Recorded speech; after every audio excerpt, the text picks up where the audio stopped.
Hello বন্ধুরা, কেমন আছেন? আশা করি সবাই ভালো আছেন। বোধহয় যথেষ্ট হয়েছে, আর তৃণমূলে নয়, এবার কংগ্রেসে ফিরতে চান প্রণব পুত্র অভিজিৎ। এরকম একটা বড় আপডেট আমাদের সামনে আসে। অবশ্যই আমরা এই বিষয়ে বিস্তারিত আলোচনা করব। তার আগে আপনি যদি এই চ্যানেলে নতুন থাকেন, অবশ্যই চ্যানেলটিকে সাবস্ক্রাইব করে আমাদের পাশে থাকুন এবং আপনারা কিন্তু সাইট থেকে রিডিং নিতে পারেন। বুধবার কংগ্রেসে ফিরতে আগ্রহী প্রয়াত প্রাক্তন রাষ্ট্রপতি প্রণব মুখোপাধ্যায়ের পুত্র অভিজিৎ মুখোপাধ্যায়। তার বক্তব্য, কংগ্রেসের হাইকমান্ড তাকে ফের সুযোগ দিলে তিনি নতুন করে কংগ্রেসে কাজ শুরু করতে চান। বছর তিনেক আগেই তৃণমূল কংগ্রেসে যোগ দিয়েছিলেন এই জঙ্গিপুরের প্রাক্তন কংগ্রেস সাংসদ অভিজিৎ। তবে ইদানিং সক্রিয় রাজনীতিতে তাকে দেখা যায়নি। কংগ্রেস সূত্রে খবর, খানিকটা আচমকায় দিল্লিতে কংগ্রেসের সর্বভারতীয় সভাপতি মল্লিকার্জুন খড়গের সঙ্গে দেখা করেছেন এই পবন পুত্র।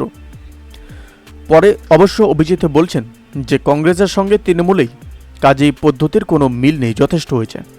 কংগ্রেস হাইকমান্ডের কাছে সময় চেয়েছে, তারা যদি এখনই আমাকে দলে যোগ দিতে বলে আমি তৈরি আছি।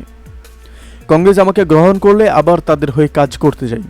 জঙ্গিপুর থেকে কেন 2019 সালে তিনি হেরে গিয়েছিলেন, প্রদেশ কংগ্রেসে কারা তাকে কোণঠাসা করে রেখেছিলেন, সেই প্রসঙ্গে কিছু ইঙ্গিতপূর্ণ মন্তব্য করেছেন অভিজিৎ।